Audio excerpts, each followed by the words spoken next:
কি করতে পারি দেখবেন? হ্যাঁ, দেখা দেখি তুই কি করতে পারিস। দাঁড়ান।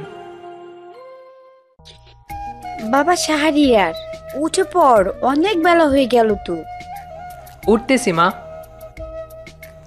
মায়ের কথা মতো বিছানা থেকে উঠে ফ্রেশ হয়ে রুমের বাইরে আসলাম। তাড়াতাড়ি খেয়ে নে। শিখা কোথায়? স্কুলে গেছে। ও, খেয়ে গেছে? তুই কি আজকেই চলে যাবি? হুম। কেন, আর কয়েকদিন থেকে গেলে হতো না? না মা। ও ঠিক আছে।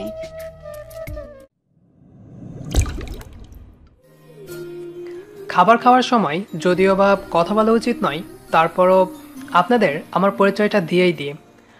আমার নাম শাহরিয়ার ছোটন। বাবা মায়ের একমাত্র ছেলে সন্তান। আমার আরও 2টা বোন আছে। বর্তমানে আমি ঢাকায় একটা মাল্টিন্যাশনাল কোম্পানিতে জব করছি। উচ্চমানের পদ না হলেও মোটামুটি ভালো একটা স্যালারি পাই। আশা করা যায় এটুকুতেই হবে আপনাদের। খাবার খাওয়া শেষে রুমে এসে নিজের ব্যাগপত্র গুছিয়ে নিলাম, যাতে করে যাওয়ার সময় কোনো সমস্যার সৃষ্টি না হয়। রাতের গাড়িতে ঢাকায় ফিরে যাব। কাপড় গোছানো শেষে বাসা থেকে বাইর হয়ে আসলাম বন্ধুদের সাথে আড্ডা দিতে।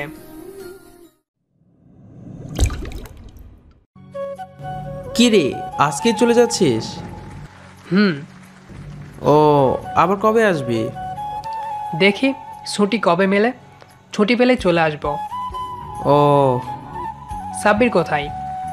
আসতেছে, ওই তো চলে এসেছে। সাব্বিরের কথা বলতে না বলতেই চলে আসলো। তারপর ওদের সাথে বসে কিছুক্ষণ সুখ দুঃখের আলাপ করে বাসায় ফিরে আসলাম। বাসায় এসে দেখি শিখা স্কুল থেকে চলে এসেছে। ভাইয়া, আজকে নাকি তুমি চলে যাবা? ও, পাগলি, মন খারাপ করছিস?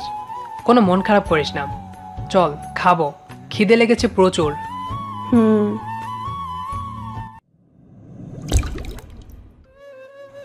রাতে বাসের সিটে বসে বসে ভাবছি, জীবনে কিছু পেতে হলে কিছু হারাতে হয়। এই যেমন আমি একটা ভালো ভবিষ্যতের জন্য প্রিয় মানুষগুলো ভালোবাসা উপেক্ষা করে দূরে চলে যাচ্ছি। সারা রাত জার্নি করার পর পরের দিন সকাল 7টায় ঢাকায় পৌঁছালাম। হোটেলে নাস্তা করে নিজের ফ্ল্যাটে এসে ফ্রেশ হয়ে ঘুমিয়ে পড়লাম। কালকে থেকে অফিসে যেতে হবে। বিকেলে পার্কের উদ্দেশ্যে রাস্তার এক সাইড দিয়ে হেঁটে হেঁটে যাচ্ছি। তখনই হঠাৎ করে একটা মাইক্রো খুব জোরে আমার পাশ দিয়ে চলে গেল, আর ফলস্বরূপ রাস্তায় থাকা কাদাযুক্ত পানি আমার চোখে মুখে এসে পড়ল। সামনে ট্রাফিক সিগন্যাল থাকায় গাড়িটি দাঁড়িয়ে পড়ল। এটা দেখে দৌড় দিয়ে গাড়িটার সামনে গেলাম। ওই বেটা, গাড়ি থেকে নাম। গাড়ির কাছে গিয়ে দেখি একটা মেয়ে আমাকে দেখে গাড়ি থেকে নেমে পড়ল। কি হয়েছে রে, এভাবে চিল্লাচিল্লি করছিস কেন? আপনি আমার শরীরের কি অবস্থা করেছেন, এই দেখেন। গাড়ি আস্তে চালাতে পারেন না? আমি কি তোর কথা মতো গাড়ি চালাবো? রাস্তার সাইড দিয়ে হাঁটতে পারিস না? আমি রাস্তার সাইড দিয়ে হেঁটে যাচ্ছিলাম। তো কি হয়েছে? এখন আমার গাড়ির সামনে থেকে সরে দাঁড়া, দেরি হয়ে যাচ্ছে। তোর মতো রাস্তার ছেলের সাথে তর্ক করার আমার কোনো ইচ্ছে বা সময় কোনোটাই নেই। কি এত বড় কথা?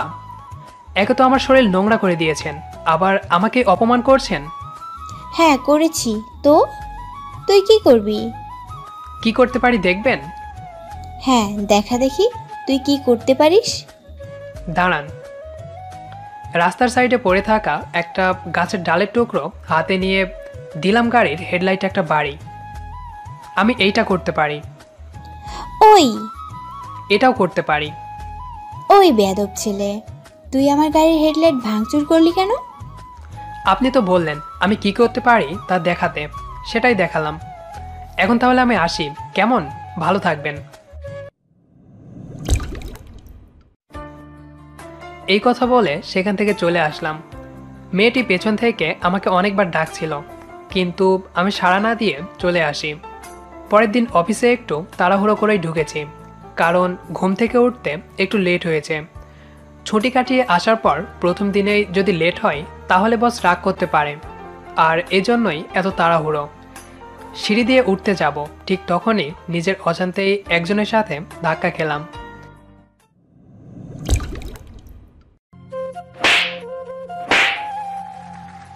কোনো কিছু বুঝে ওঠার আগেই আমার গালে ঠাস ঠাস করে 2টা থাপ্পড় পড়ল। তাকিয়ে দেখি কালকে সেই মেয়েটি রাগী চোখে আমার দিকে তাকিয়ে আছে। এমনভাবে তাকাচ্ছে মনে হয় চোখ দিয়েই গিলে খাবে। লুচ্চা ছেলে কোথাকার, মেয়ে দেখলেই ধাক্কা দিতে ইচ্ছে করে। আসলে আমি আপনাকে দেখতে পারিনি, তাড়াহুড়ায় উঠতে গিয়ে অজান্তেই আপনার সাথে ধাক্কা লাগে। এখন তো বলবি, তোদের মতো লুচ্চা বেয়াদব ছেলেকে আমার ভালো করেই চেনা আছে। তোরা শুধু একটু ছুতো খুঁজে বেড়াস কিভাবে মেয়েদের গায়ে পড়া যায়। দেখেন, আপনি আমাকে ভুল ভাবছেন। হ্যাঁ, ভুল তো তখনই ভেবেছিলাম যখন তুই আমার গাড়ির হেডলাইট ভেঙেছিলি। আসলে আমি কালকের জন্য সব যা বাবা চলে গেল। সরি বলার আগেই হুড়মুড় করে সিঁড়ি দিয়ে নেমে চলে গেল মেয়েটা। কি মেয়ে রে বাবা, তবে মেয়েটার গায়ে জোর আছে বলতে হবে। কি জোরে থাপ্পড়গুলো মেরেছে রে ভাই, গালগুলো ব্যথা করছে। উফ। অফিস রুমে আসার পর কিছুক্ষণ পর বসের কেবিনে আমার ডাক পড়ল।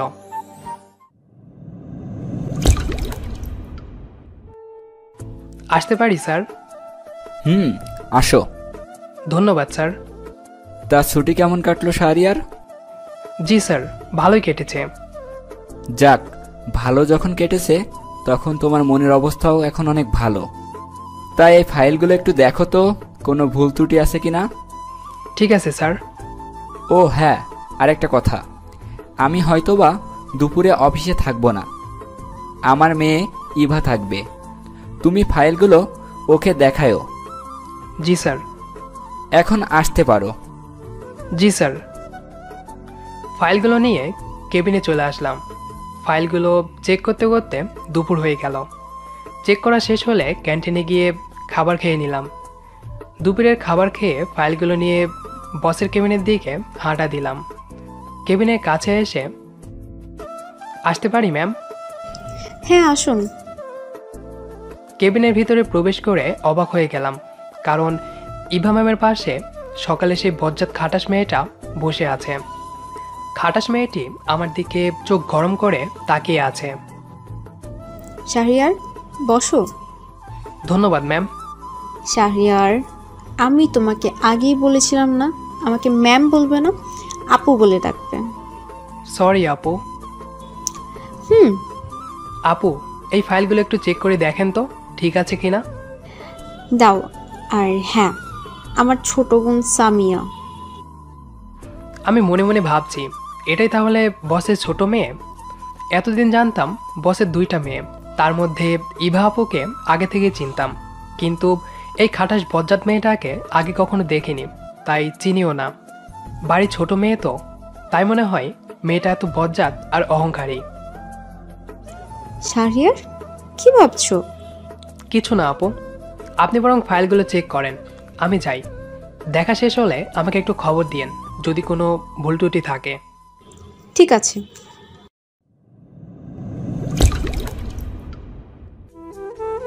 কেবিন থেকে তাড়াহুড়ো করে বেরিয়ে আসলাম, কারণ ওই বজ্জাত অহংকারী মেয়েটার সামনে বসে থাকতে কেমন যেন আনইজি ফিল হচ্ছিল। 5টায় অফিস ছুটি হলো, রিক্সা করে বাসায় যাচ্ছি আর মনে মনে দোয়া দরুদ পড়ছি, কারণ বাসার সামনে আমার জন্য একটা প্যারা অপেক্ষা করছে। যবে থেকে এখানে ফ্ল্যাট ভাড়া নিয়েছি তবে থেকেই প্যারাটা আমার পিছে পড়ে আছে। প্যারাটা আর কেউ না, একটা মেয়ে, নাম তার সানজিদা। বাসায় পৌঁছানোর পর রিক্সার ভাড়াটা মিটিয়ে যেই না গেট দিয়ে ঢুকতে যাব, অমনি প্যারা সানজিদা এসে হাজির হলো।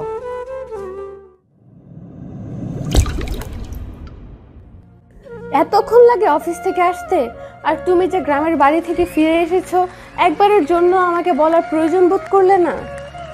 কে আপনি, আর আমি বা আপনাকে জবাবদিহিতা দিবও কেন? আপাতত কিছু না, তবে হতে কতক্ষণ? এইসব স্বপ্ন মাথা থেকে ঝেড়ে ফেলে দিন, যত সব।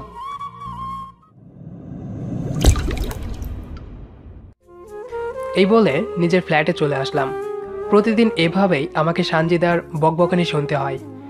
মেয়েটা আমাকে ভালোবাসে, কিন্তু আমি তাকে ভালোবাসি না এইটা এত করে বলার পরও বোঝাতে পারছি না। রাতে ছাদে বসে বসে আকাশের দিকে তাকিয়ে আছি আর মনে মনে ভাবছি এই আকাশটা কতই না বিশাল। কিন্তু এই বিশাল আকাশের নিচে বসবাস করে সমাজের এমন কিছু কুরুচিপূর্ণ মানুষ যারা অর্থের লোভ আর অহংকারে ভুলে যায় তাদের রক্তের সম্পর্ককে, ঝাঁপিয়ে পড়ে কিছু কুরুচিপূর্ণ কাজকর্মে। অর্থের লোভে ভুলে যায় তাদেরও ঘরে ছেলে মেয়ে আছে, তাদেরকেও একদিন মরতে হবে, দিতে হবে জবাবদিহিতা সৃষ্টিকর্তার কাছে।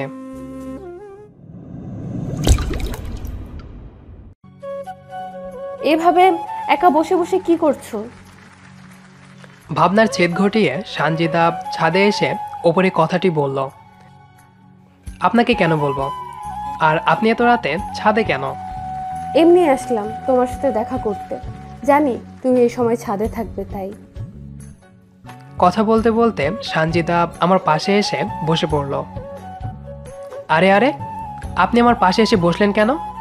আপনি এখান থেকে চলে যান অন্য কেউ দেখার আগে। অন্য কেউ দেখার আগে মানে? এত রাতে যদি কেউ আমাদের দুজনকে একসাথে ছাদে বসে থাকতে দেখে তাহলে অনেক সমস্যার সৃষ্টি হবে। কিছুই হবে না, তুমি অত ভয় পাচ্ছ কেন? আরে ভয়ে দেখি তোমার শরীর দিয়ে ঘাম ছুটে গেছে, এইদিকে আসো, আমি তোমার ঘামগুলো মুছে দিচ্ছি। সানজিদার কথা শুনে অনেক অবাক হয়ে গেলাম। রাত্রিবেলাও কিভাবে বুঝতে পারলো আমি ঘেমে যাচ্ছি? আরে আজব মেয়ে তো আপনি, এভাবে আমার দিকে চেপে আসছেন কেন? ধুর, থাকবোই না এখানে। রাগ দেখিয়ে ছাদ থেকে চলে আসলাম। অফিসের কিছু কাজ ছিল, সেইগুলো সেরে রাত 12টার দিকে ঘুমিয়ে পড়লাম। পরের দিন সকালে ঘুম থেকে উঠে হালকা নাস্তা খেয়ে অফিসে চলে আসলাম। হালকা নাস্তা বলার কারণ হলো আমি বেশি কিছু তৈরি করতে পারি না, শুধু হালকা পাতলা রান্না করতে পারি, যা দিয়ে নিজের দিব্যি খেয়ে দিয়ে চলতে পারি। অফিসে আসার পর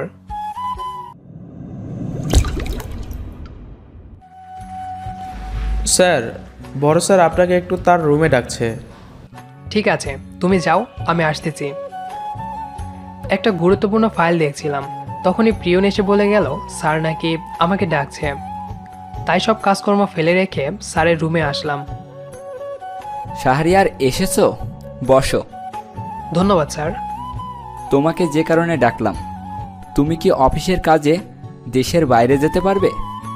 ঠিক বুঝলাম না স্যার আপনার কথা। আসলে তুমি তো জানো আমি অসুস্থ, ডাক্তার জার্নি করতে মানা করেছে। এখন অফিসের কাজে ইভাকে লন্ডনে যেতে হচ্ছে।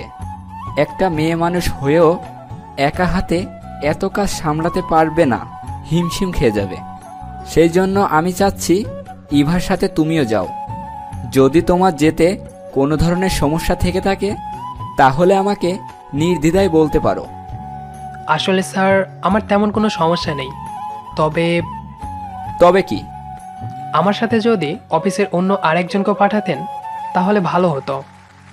ঠিক আছে, আমি ব্যবস্থা করছি। আগামী পরশুদিন তোমাদের ফ্লাইট। ঠিক আছে স্যার, আমি তাহলে এখন আসি। আর হ্যাঁ, কালকে তোমার ছুটি। ধন্যবাদ স্যার।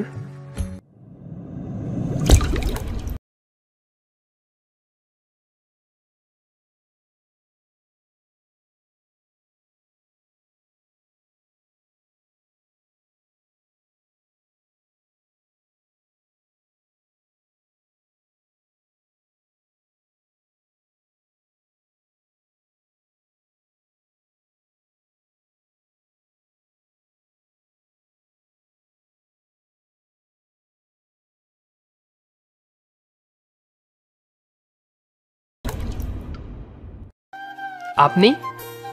কেন, অন্য কারো আশা করছিলেন নাকি? হ্যাঁ করেছিলাম, শুধু আপনার না। আপনি যাই বলেন না কেন, আমি অত সহজে আপনার পিছু ছাড়ছি না। এখন সরে দাঁড়ান তো, আমাকে ভিতরে যেতে দিন।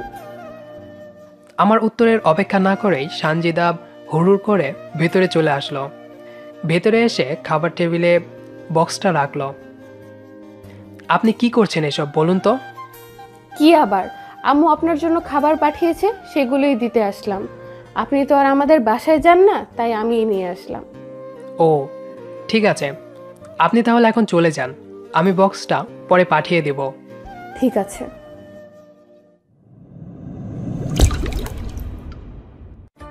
সানজিদা চলে যাওয়ার পর আমি একটা স্বস্তির নিঃশ্বাস পেলাম। যাক বাবা, বাঁচা গেল। আমি যদি খাবারের বক্সটা না নিতাম তাহলে ও বাসায় গিয়ে আবার ওর মাকে নিয়ে আসতো। এরকম অনেক করেছে এর আগে।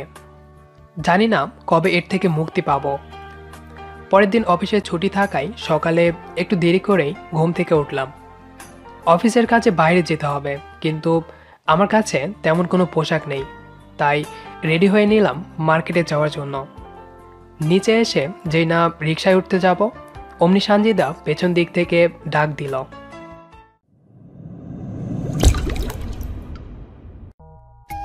কোথায় যাওয়া হচ্ছে শুনি এভাবে সেজে গুজে? মরতে যাবেন আমার সাথে? তোমার সাথে যদি মরতে পারি তাহলে নিজেকে ধন্য মনে করব। চলো যাই। এই দেখুন, আপনি রিকশা থেকে নেমে পড়ুন, আমাকে তাড়াতাড়ি যেতে হবে। আরে একসাথে গেলে কি হবে, আমরাই তো। উঠে পড়ো। আমি যাব না, আপনি যান। আমি বরং অন্য রিকশা দেখি। এত তেরামো করো কেন? আসো, উঠে বসো। এই বলে সানজিদা আমার হাত ধরে টেনে রিকশায় তুলে নিল। মেয়ে মানুষ হওয়ায় বেশি কিছু করতে বা বলতে পারলাম না, কারণ এটা রাস্তা, পাবলিক প্লেস। বেশি কিছু করলে জনগণের ধোলাই খেতে হবে। রিকশার এক কোনায় চুপ করে বসে আছি। এমন করে বসে থাকতে দেখে সানজিদা বলে উঠল, এইভাবে বসে আছো কেন? পড়ে যাবা তো, এই দিকে চেপে বসো। না থাক, আমি ঠিক আছি। আরে আসো তো, সবসময় তো বেশি বুঝো কেন? বলছি না, লাগবে না।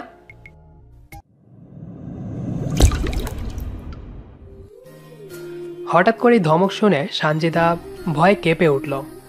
মাথাটা নিচু করে চুপচাপ বসে রইল।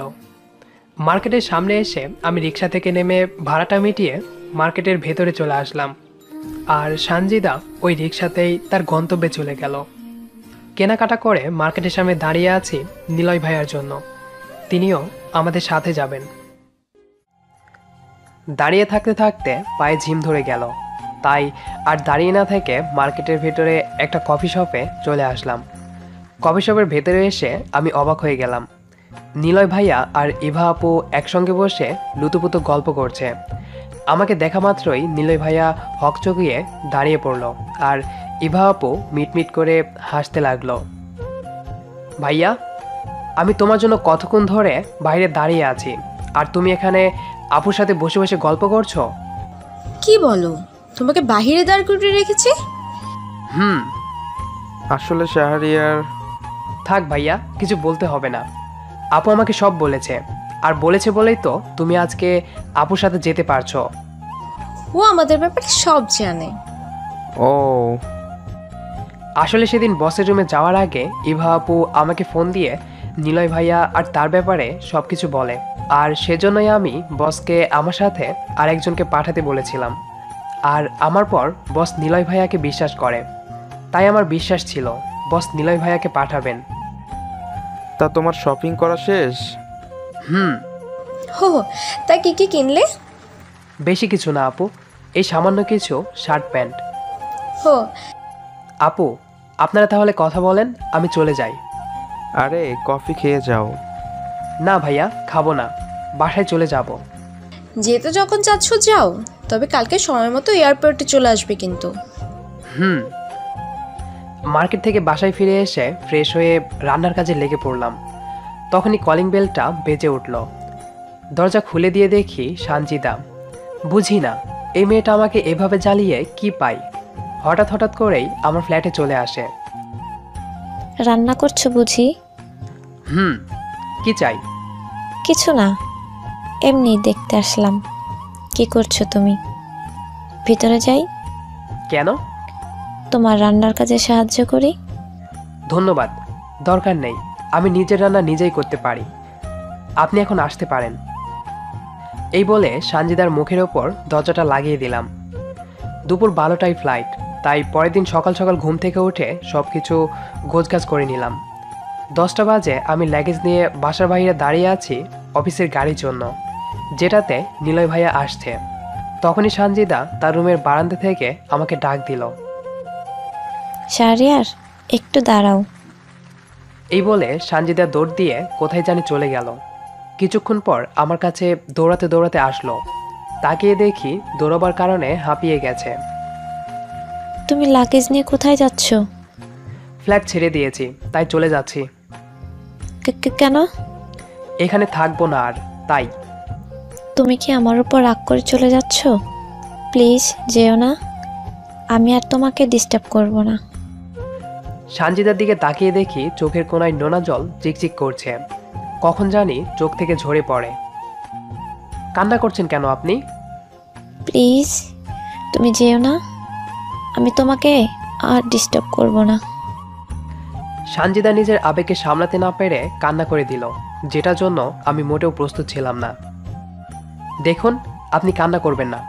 আমি বাসা ছেড়ে দেইনি, আপনার সাথে এতক্ষণ ধরে মজা করছিলাম। তাহলে লাগেজটা তোমার হাতে কেন?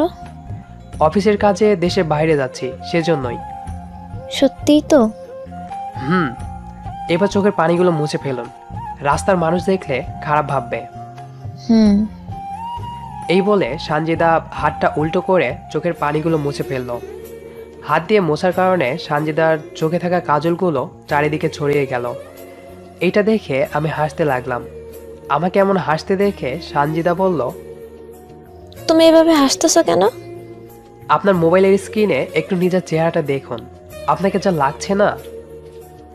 আমার কথা মতো সানজিদা মোবাইলটা হাতে নিয়ে নিজের চেহারাটা দেখল।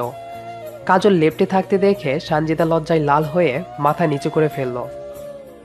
তোমাকে কিন্তু অনেক মায়াবী লাগছে। যা।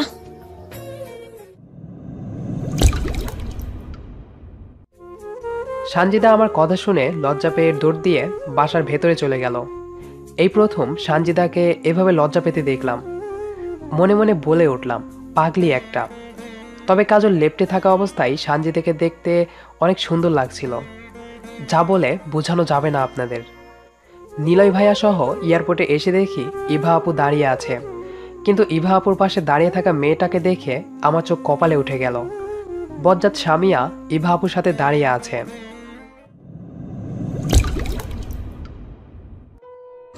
আসতে তো দেরি হলো কেন? আপু, নিলয় ভাইয়া আসতে দেরি করেছে, তাই। ও তো করবি, সব জায়গায় লেট করে আসে, লেট টোতেফ কোথাকার। আপু চলো, দেরি হয়ে যাচ্ছে তো। সামিয়ার কথাটা শুনে কিছুটা অবাকই হলাম, কারণ আমার জানা মতে আমরা 3 জন যাচ্ছি। কিন্তু সামিয়ার কথাবার্তার ধরন দেখে মনে হচ্ছে সেও আমাদের সাথে যাবে। নিশ্চিত হওয়ার জন্য নিলয় ভাইয়াকে জিজ্ঞেস করলাম, ভাইয়া, সামিয়াও কি আমাদের সাথে যাবে?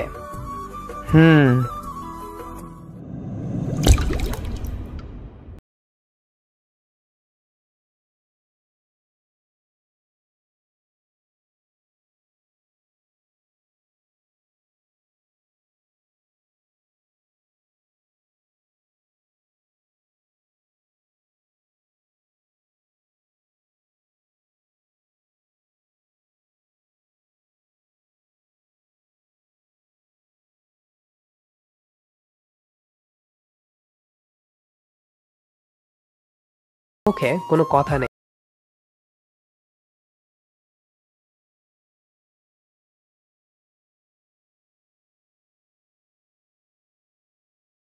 এক হাত দিয়ে জড়িয়ে ধরে ঘুমাচ্ছে।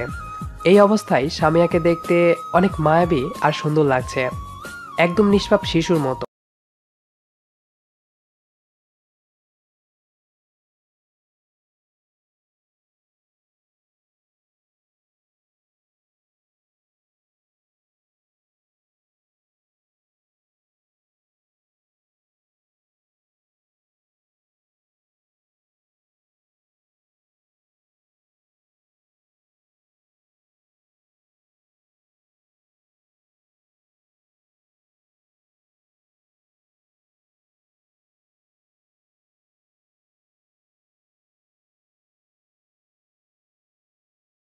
বিছানা ছেড়ে উঠে ফ্রেশ হয়ে বাইরে এসে দেখি সামিয়া একা একা কোথায় জানি যাচ্ছে, তাই আমি ডাক দিলাম,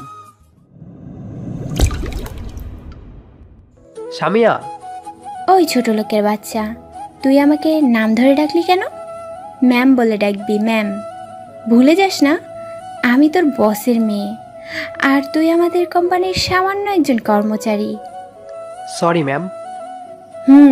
মনে থাকে যেন। এবার বল, কি কারণে ডাকলি? নিলয় ভাইয়া আর ইভা আপু কোথায়? আমি জানি না, সাদে গিয়ে দেখতে পারিস। এই বলে সামিয়া চলে গেল। আমি আর কোথাও না গিয়ে রুমে ফিরে আসলাম। মনটা ভালো না। সামিয়ার কথাগুলো সোজা বুকে এসে আঘাত করছে। এই সামান্য একটু কারণে সে আমাকে এতগুলো কথা শুনিয়ে গেল। আমার বাবাকে ছোট লোক বলে গালি দিল। কি ব্যাপার শাহরিয়ার, এখানে এভাবে দাঁড়িয়ে কি ভাবছো? বারান্দায় দাঁড়িয়ে সামিয়ার বলা কথাগুলো নিয়ে ভাবছিলাম। তখনই নিলয় ভাইয়া এসে আমাকে প্রশ্নটা করলো। কিছু না ভাইয়া, এমনি দাঁড়িয়ে আছি। তা কালকে তো আমাদের মিটিং আছে, তাই না? ইভা তোমাকে তার রুমে ডাকছে, এই বিষয় নিয়ে কথা বলবে। চলো যাই। চলেন।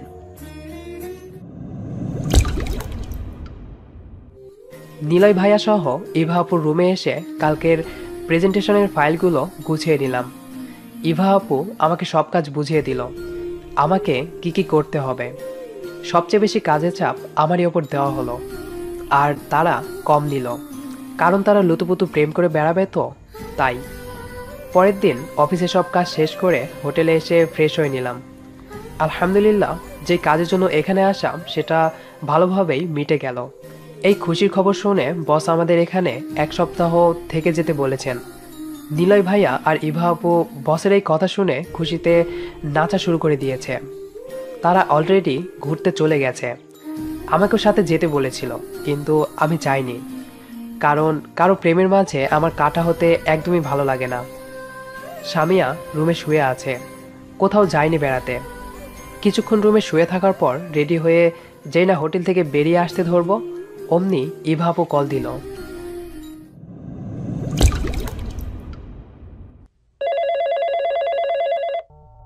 শাহরিয়ার, সামিয়াকে নিয়ে রিজেন্টস পার্কে চলে আসো। এই রিজেন্টস পার্ক নামক উদ্যানে লন্ডন চিড়িয়াখানাটি অবস্থিত। দেখতে অনেক সুন্দর। আপু, আমি তো হোটেলের বাইরে চলে এসেছি।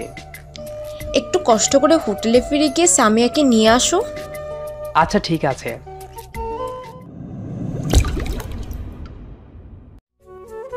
সামিয়ার সামনে যেতে চাচ্ছিলাম না, কিন্তু বাধ্য হয়ে ইভা আপুর কারণে যেতে হচ্ছে। সামিয়ার রুমের সামনে এসে কয়েকবার কলিং বেল বাজালাম, কিন্তু সামিয়ার কোনো সাড়া শব্দ না দেখে দরজাটা হালকা করে ধাক্কা দিলাম। ধাক্কা দেওয়ার সাথে সাথে খুলে গেল। ধীরে ধীরে দুরু দুরু বুকে ভেতরে প্রবেশ করলাম। রুমের ভেতরে এসে দেখি কেউ নেই। সামিয়া গেল কোথায় দরজাটা খোলা রেখে? রুমে দাঁড়িয়ে দাঁড়িয়ে এসব ভাবছিলাম। ঠিক তখনই সামিয়া বাথরুম থেকে শরীরে একটা তোয়ালা পেঁচিয়ে বেরিয়ে আসলো। সামিয়াকে এমন অবস্থায় দেখে আমার চোখগুলো বড় বড় হয়ে গেল। সামিয়া আমাকে রুমে দেখা মাত্রই চিল্লানি দিয়ে উঠল। সামিয়াকে চিল্লাতে দেখে তাড়াহুড়ো করে আমি রুমের বাইরে চলে আসলাম। আর মনে হয় আমার চাকরিটা বাঁচাতে পারলাম না। সামিয়া যে রাগী আর অহংকারী মেয়ে, মনে হয় না আমাকে এত সহজে ছেড়ে দিবে। বাইরে দাঁড়িয়ে এসব ভাবছিলাম, ঠিক তখনই সামিয়া আমার সামনে এসে উপস্থিত হলো। সামিয়ার হঠাৎ এমন উপস্থিতিতে আমি হকচকিয়ে উঠলাম।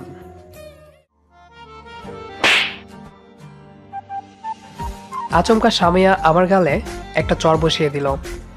হঠাৎ করেই এমন চড় বসিয়ে দেওয়ায় আমি ভ্যাবাচাকা খেয়ে গেলাম। লুচ্চা ছেলে, কারো রুমে যেতে হলে নক করে যেতে হয়, সেটা জানিস না? নাকি তোর বাবা মা এই শিক্ষা দেয় নাই? আমি কোনো কথা না বলে চুপচাপ মাথা নিচু করে দাঁড়িয়ে আছি। আমাকে কথা না বলতে দেখে সামিয়া আবার বলে উঠল, এখন কথা বলছিস না কেন? আগে দেশে যাই, তারপর তোকে দেখছি। এখন চল, আপু আমাদের জন্য অপেক্ষা করছে। চুপচাপ হোটেলের বাইরে চলে আসলাম। আমি সামনে হেঁটে যাচ্ছি, আর আমার পেছন পেছন সামিয়া আসছে। পার্কে আসার পর, এতটুকু রাস্তা আসতে এত সময় লাগে? আপু, একটু সমস্যা হয়েছিল, সেজন্য আসতে লেট হলো। সামিয়াকে আমার দিকে চোখ গরম করে তাকাতে দেখে আমি মুখটা অন্যদিকে ঘুরিয়ে নিলাম। পার্কটি ভালো করে ঘুরে ফিরে রাতে একটা রেস্টুরেন্টে ডিনার সেরে হোটেলে চলে আসলাম। একসঙ্গে বসে খাবার খাওয়ার সময় সামিয়া আমার দিকে রাগী চোখে তাকিয়েছিল। বুঝতে পেরেছিলাম আমাকে তার সহ্য হচ্ছিল না, কিন্তু ইভা আপুর জন্য কিছু বলতে পারছিল না। এক সপ্তাহ লন্ডনে কাটিয়ে দেওয়ার পর আজকে দেশে ফিরে যাচ্ছি। এই এক সপ্তাহে সামিয়া আমাকে অনেকভাবে অপমান করেছে। আমি কিছুই বলিনি, শুধু মুখ বুজে সহ্য করেছি। কারণ সে বসের মেয়ে, চাকরি বাঁচাতে হলে এমন হাজারো অপমান অপদস্থ সহ্য করতে হবে। দেশে পৌঁছানোর পর আমি এয়ারপোর্ট থেকে সোজা বাসায় চলে আসলাম। ফ্ল্যাটে আসতে না আসতেই সানজিদা এসে হাজির হলো। মনে হয় এতদিন আমার পথ চেয়েছিল। আমাকে দেখে সানজিদা একটা মুচকি হাসি দিল। কেমন আছো? ভালো, আপনি? এতদিন ভালো ছিলাম না, তবে এখন তোমাকে দেখার পর থেকে ভালো আছি। আসতে কোনো সমস্যা হয়নি তো তোমার? না। ও ঠিক আছে, তুমি তাহলে রেস্ট নাও, আমি এখন যাই, পরে আসবো। আসতে হবে না আর আপনাকে। তুমি না বললেও আমি আসবো। এই বলে সানজিদা চলে গেল। দুপুরে খাওয়া দাওয়া করে রুমে বসে আছি, ঠিক তখনই বস ফোন করলো। রিসিভ করার পর, আসসালামু আলাইকুম স্যার। ওয়ালাইকুম আসসালাম। শাহরিয়ার, ব্যস্ত আছো কি? না স্যার, তেমন কোনো কাজ নেই। তাহলে বিকালে একবার আমার বাসায় আসিও তো। ঠিক আছে স্যার। ফোনটা কেটে দিয়ে স্যারের গুষ্টি উদ্ধার করলাম, কারণ আমি তার মেয়ের থেকে দূরে দূরে থাকতে যাচ্ছি, আর বারবার তিনি আমাকে কাছে নিয়ে যাচ্ছেন। না জানি বস কী কারণে বাসায় ডাকছেন। পরক্ষণে মনে পড়ল সামিয়া তো বলেছিল দেশে এসে সে আমাকে দেখে নেবে। তাহলে কি সে বসকে সব কিছু বলে দিয়েছে? আল্লাহ, তাহলে তো আমি আজকে শেষ। বিকেলে রেডি হয়ে দুরু দুরু বুকে বসের বাড়িতে আসলাম। মাথায় হাজারো চিন্তা এসে ভর করছে। ভয়ে চিন্তায় শরীরটা ঘেমে একাকার হয়ে গেছে। কলিং বেলটা বাজানোর কিছুক্ষণ পর একটা মেয়ে এসে দরজা খুলে দিল। ভেতরে প্রবেশ করে দেখি বস সোফায় বসে আছে। সালাম দিয়ে আমিও বসে পড়লাম। শাহরিয়ার, তোমাকে যে কারণে ডেকেছি। বসের কথা শুনে বুকটা ধুক করে উঠল। আমি তোমার কাজে অনেক সন্তুষ্ট, তাই তোমার প্রমোশনের ব্যবস্থা করেছি। বসের কথা শুনে আমার সকল চিন্তাভাবনা দূর হয়ে ঠোঁটের কোণায় এক চিন্তায় হাসি ফুটে উঠল। যাক, তাহলে সামিয়া বসকে কিছু বলেনি। আমার প্রমোশনের চেয়ে এইটা ভেবে ভালো লাগছে যে সামিয়া বসকে কিছু বলেনি। বসের সাথে ভালো মন্দ কথা বলার পর বস একটু তার রুমে চলে গেল। এই ফাঁকে আমি সোফা থেকে উঠে দাঁড়িয়ে বাড়ির চারপাশটা একটু হেঁটে হেঁটে দেখতে লাগলাম। ঘুরতে ঘুরতে একটা রুমের সামনে এসে দেখি দরজাটা হালকা করে খুলে রাখা, আর ভেতর থেকে গুনগুন করে গান গাওয়ার আওয়াজ আসছে। যে গানটা গাচ্ছে তার কণ্ঠটা অনেক সুন্দর। কে গান করছে তা দেখার জন্য দরজা দিয়ে একটু উকি মারলাম। ভেতরে যা দেখলাম তা দেখার জন্য আমি মোটেও প্রস্তুত ছিলাম না। সামিয়া আয়নার সামনে দাঁড়িয়ে ড্রেস চেঞ্জ করছে আর গুনগুন করে গান করছে। হঠাৎ করেই সামিয়া আমাকে আয়নায় দেখতে পাই। সরি, আমি কিছু দেখিনি। এই বলে খিচ্চা দিলাম একটা দৌড়। একেবারে বাড়ির বাইরে চলে আসলাম। রাস্তা দিয়ে হেঁটে যাচ্ছি আর বুঝতে চেষ্টা করছি একটু আগে কি ঘটে গেল আর আমি কি দেখলাম। এবার আর মাফ নেই, নিশ্চিত জেলে দেবে মানহানির কেসে। এইসব ভাবছি আর রাস্তা দিয়ে হেঁটে যাচ্ছি। তখনই ফোনটা বেজে উঠল। স্ক্রিনের দিকে তাকিয়ে দেখি বস কল করেছে। বসের নাম্বার দেখে কলিজাটা শুকিয়ে গেল। ভয়ে ভয়ে রিসিভ করলাম। হ্যালো। শাহরিয়ার, তুমি কোথায়?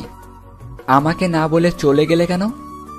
স্যার, একটা জরুরি কাজ ছিল তো, তাই আপনাকে না বলেই চলে এসেছি। আচ্ছা ঠিক আছে, কালকে তাড়াতাড়ি অফিসে চলে আসিও। জি। অতঃপর কলটা কেটে দিয়ে একটা স্বস্তির নিঃশ্বাস পেলাম। পরের দিন সকালে ঘুম থেকে উঠে রেডি হয়ে নিলাম অফিসে যাওয়ার জন্য। মাথাটা কেমন জানি ভারী ভারী লাগছে। টেনশন আর চাকরি হারানোর ভয়ে কালকে সারা রাত ঘুমাতে পারিনি। আমার সাথেই কেন বারবার এমন হয় বুঝি না। ভয়কে জয় করে অফিসে এসে পৌঁছালাম, কিন্তু অফিসে এসে যা শুনলাম তা শোনার জন্য আমি মোটেও প্রস্তুত ছিলাম না। স্যার নাকি আর অফিসে আসবেন না। তার 2 মেয়ে এখন থেকে অফিস চালাবে। আর আজকে অফিসে সামিয়া বসের দায়িত্বে আছে। কলিজাটা শুকিয়ে গেল ক্ষণিকের মধ্যেই, মাথা দিয়ে ঘাম ছুটে গেল। এসি রুমে বসে আছি, তারপরও কেন জানি শরীর ঘেমে যাচ্ছে। যেটার ভয় পাচ্ছিলাম সেটাই হলো। প্রিয়ন এসে আমাকে বলে গেল সামিয়া আমাকে ডাকছে। বসের কেবিনের সামনে এসে, আসতে পারি ম্যাম? হ্যাঁ আসুন। রুমের ভেতরে এসে দেখি সামিয়া একটা ফাইল মনোযোগ দিয়ে দেখছে। আমি যে রুমে এসেছি সেই দিকে তার কোনো খেয়ালই নেই। ম্যাম, আমাকে ডেকেছিলেন?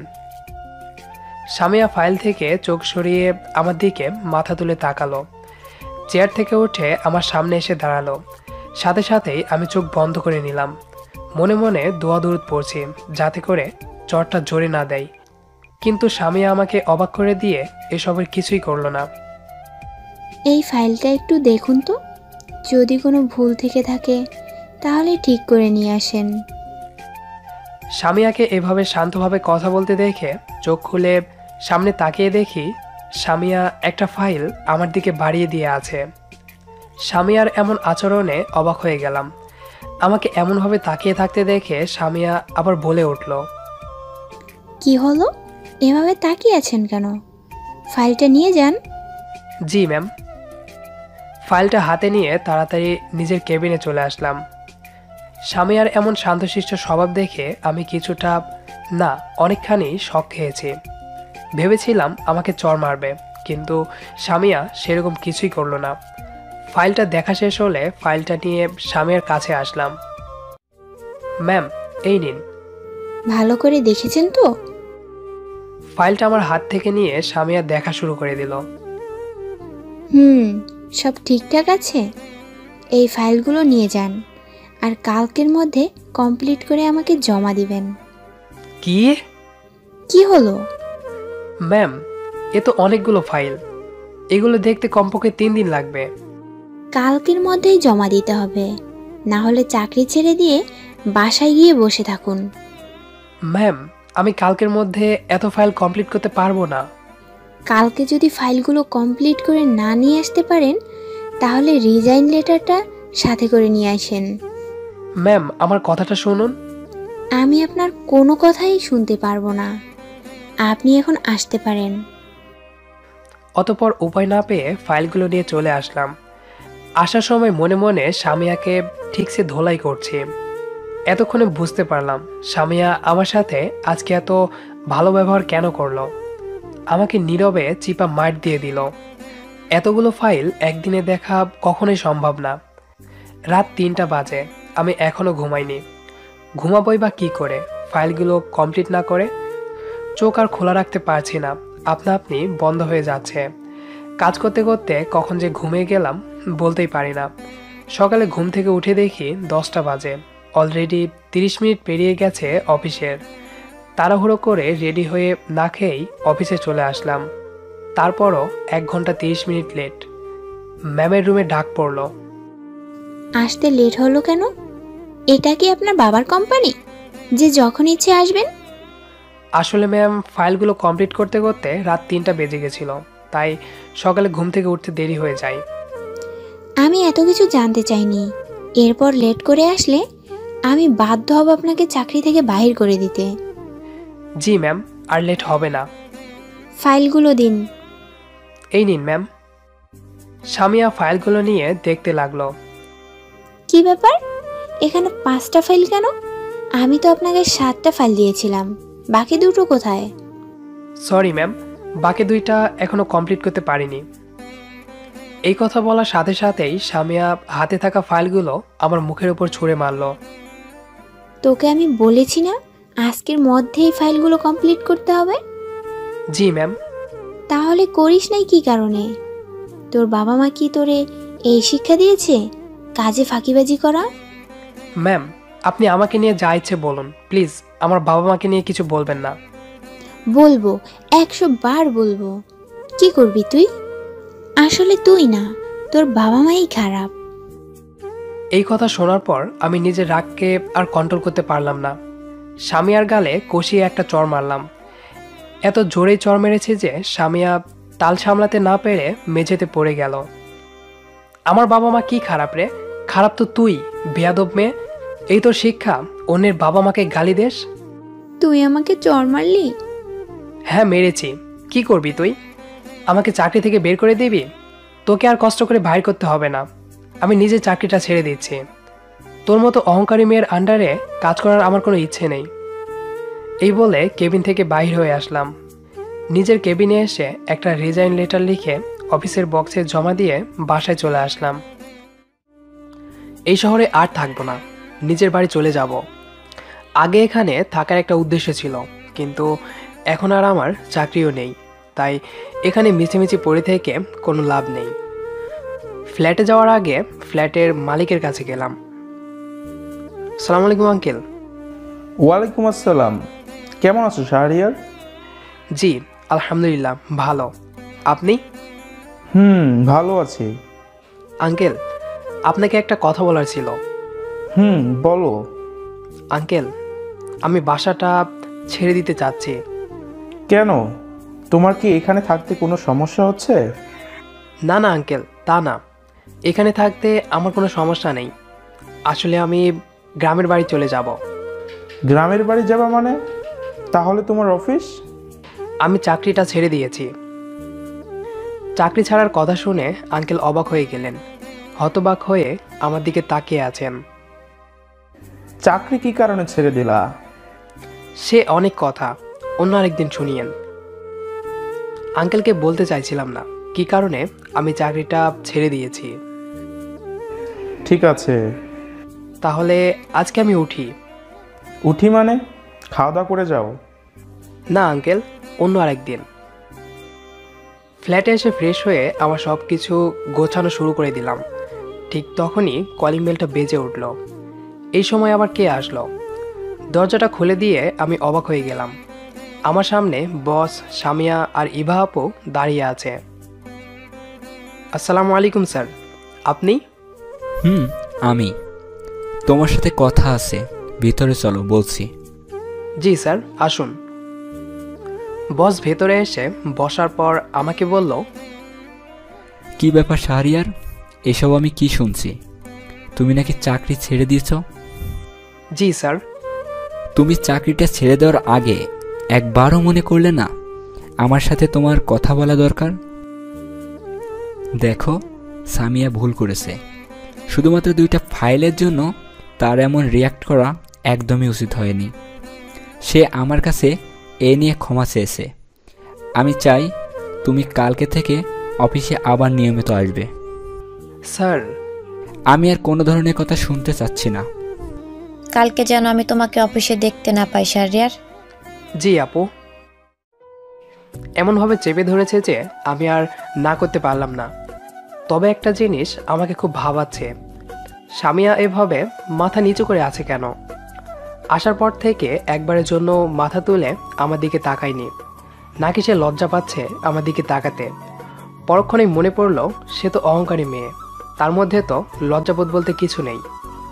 ইভা আপুরা চলে যাওয়ার পর আমি আবার আমার জিনিসপত্রগুলো আগের মতো করে গুছিয়ে নিলাম। পরের দিন অফিসে। শাহরিয়ার, তোমাকে একটু আমাদের বাসায় যেতে হবে। কেন আপু? সেটা গেলেই বুঝতে পারবে কি কারণে।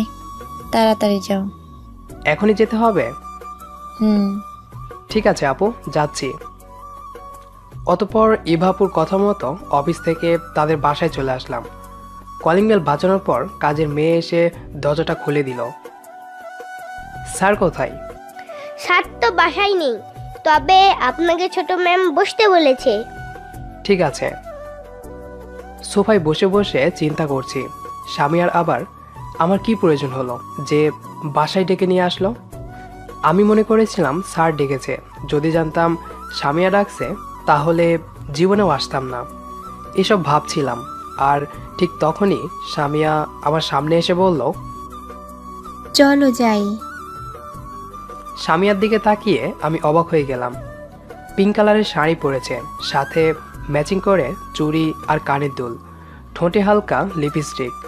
যা লাগছে না, চোখ সরাতে পারছি না।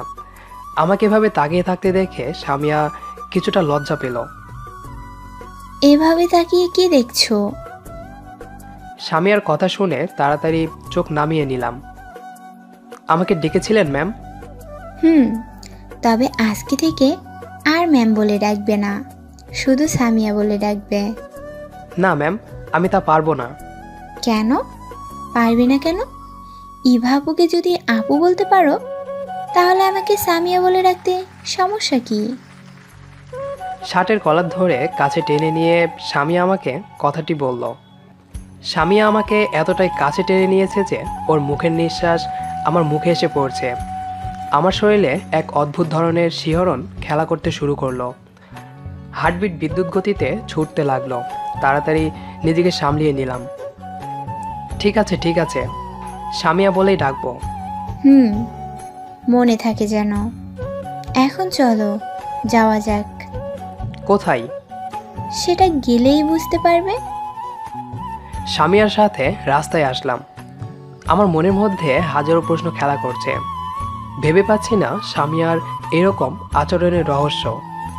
রাস্তায় আসার পর সামিয়া একটা রিক্সা দাঁড় করালো। সামিয়াকে রিক্সা দাঁড় করাতে দেখে আমি বললাম, কি ব্যাপার, আপনি রিক্সা ডাকছেন কেন? রিক্সায় করে যাব তাই। আপনি আর রিক্সা?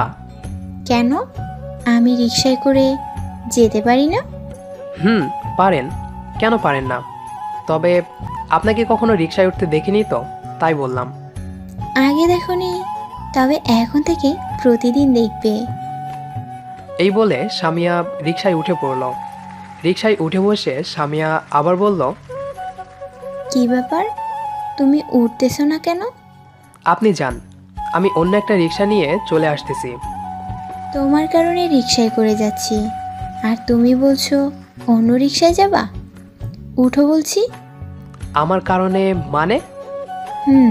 তোমার কারণে। এখন কথা কম বলে রিক্সায় উঠে পড়ো। শেষ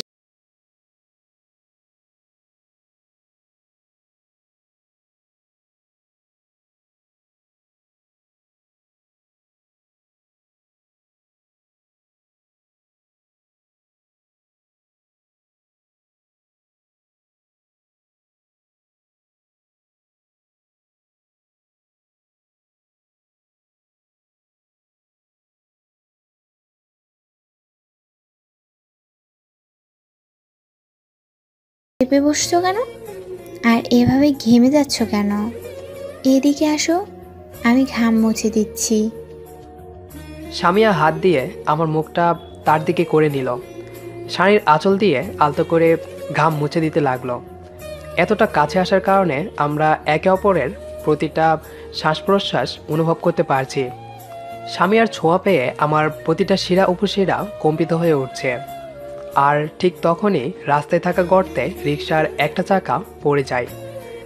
সামিয়া আর আমি এতটাই কাছে ছিলাম যে ধাক্কা সামলাতে না পেরে আমাদের দুজনের ঠোঁট এক হয়ে যায়।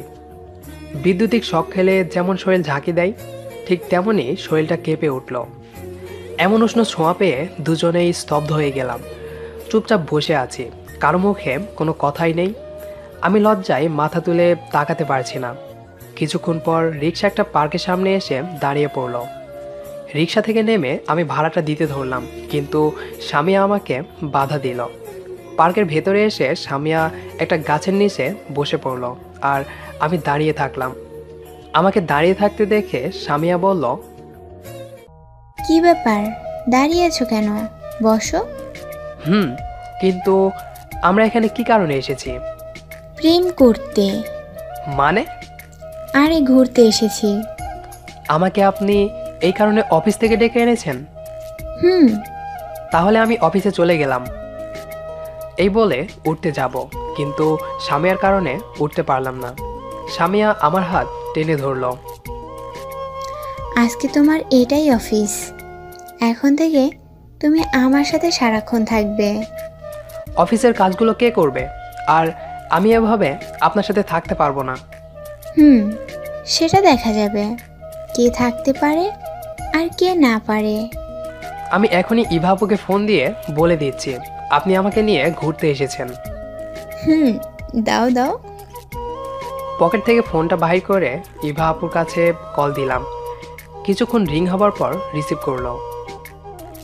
আপু, আপনি আমাকে কোথায় পাঠালেন? কেন, কি হয়েছে? আপনার বোন আমাকে নিয়ে ঘুরতে এসেছে। সমস্যা কি? ঘোরো, আজকের থেকে এটাই তোমার কাজ। মানে কি আপু এসবের? সামিয়া এখন তোমাকে বুঝিয়ে বলবে এসবের মানে কি। ঠিক আছে, আমি এখন রাখি, কেমন? আপু, আপু, যা, কলটা কেটে দিল। সামিয়ার দিকে তাকিয়ে দেখি সে আমার দিকে চেয়ে চেয়ে মুচকি মুচকি হাসছে। কি বললো আপু? আমি যেটা বলছি সেটাই না? হুম। আচ্ছা, এসব বাদ। তুমি আমাকে এটা বলো তো, তোমার কোনো পছন্দের মেয়ে আছে কি না? আপনাকে কেন বলবো? বলতে বলছি, বলো। না, নেই। ভালো। এখানে আসার কারণটা কি তুমি জানো? না। দেখো, আমি কিন্তু কথা ঘুরিয়ে পেঁচিয়ে বলতে পারি না। যা বলি সোজা সাপটা বলে দেই। হুম। আমি তোমাকে ভালোবাসি।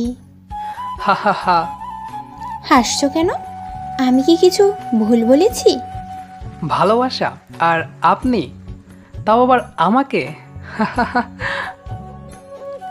এই কথা বলে আবার হাসতে থাকলাম। আমাকে এভাবে হাসতে দেখে সামিয়া আমাকে ধাক্কা দিয়ে মাটিতে ফেলে দিল। আমার দিকে ঝুঁকে শার্টের কলারটা চেপে ধরলো। আমার চোখের দিকে তাকিয়ে বলল, খুব হাসি পাচ্ছে তাই না? আমি কি কাউকে ভালোবাসতে পারি না? সামিয়ার হঠাৎ এমন রিয়াকশনে আমি চুপসে গেলাম। আশেপাশে তাকিয়ে দেখি সবাই আমাদের দিকে তাকিয়ে আছে, অনেকে আবার হাসাহাসি করছে। কি হলো, এখন কথা বলছো না কেন? প্লিজ কলারটা ছেড়ে দিন, সবাই আমাদের দিকে তাকিয়ে আছে। না, আগে বলো হাসছিলে কি কারণে? আগে ছেড়ে দিন, তারপর বলছি। এবার সামিয়া আমার কলারটা ছেড়ে দিয়ে সোজা হয়ে বসলো। আমিও উঠে সোজা হয়ে বসলাম।